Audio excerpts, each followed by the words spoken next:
যে গুরুত্বপূর্ণ প্রশ্নগুলোর একটির উত্তর করব। এই প্রশ্নটা বিভিন্নভাবে পরীক্ষায় আসে। 4 যদি থাকে এখানে, অর্থাৎ এই সংখ্যাগুলো অবশ্যই বর্গ সংখ্যা হবে। তাহলে 4 থাকতে পারে, 9 থাকতে পারে, 16 থাকতে পারে। যদি 4 থাকে তাহলে এখানে হবে 4, যদি এখানে 9 থাকে তাহলে এখানে 9 হবে, যদি এখানে 16 থাকে তাহলে এখানেও 16 হবে। এটা মনে রাখবেন। এটাকে আমরা সাজিয়ে লিখি। 4a স্কোয়ারকে আমরা লিখতে পারি 2a whole square minus 2 into 2a into 1/2a। এই 2a কেটে গেল, মাইনাসটাকে সামনে নিয়ে আসলাম, plus 1/2a whole square plus 4a minus 1/a।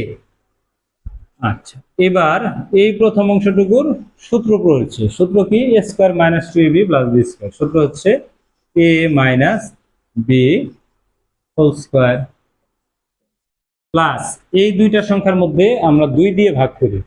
2 4 এর মধ্যে যায় 2 বার, 2a।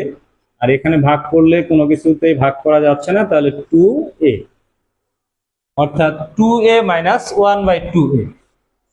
এখানে স্কোয়ার আছে মানে এখানে দুইটা আছে, এখানে একটা কমন নিয়ে নিলাম, 2a minus 1/2a whole square.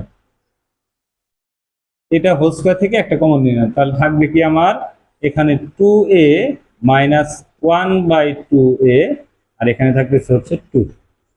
এই হচ্ছে এই প্রশ্নটাই সমাধান। প্রশ্নের উত্তরটি ছোট কিন্তু একটু ক্রিটিক্যাল হওয়ার কারণে পরীক্ষায় মাঝে মাঝে দিয়ে দেয় ক নম্বরে, অথবা টিক চিহ্নের মধ্যে থাকে। আমরা আশা করি পারবো।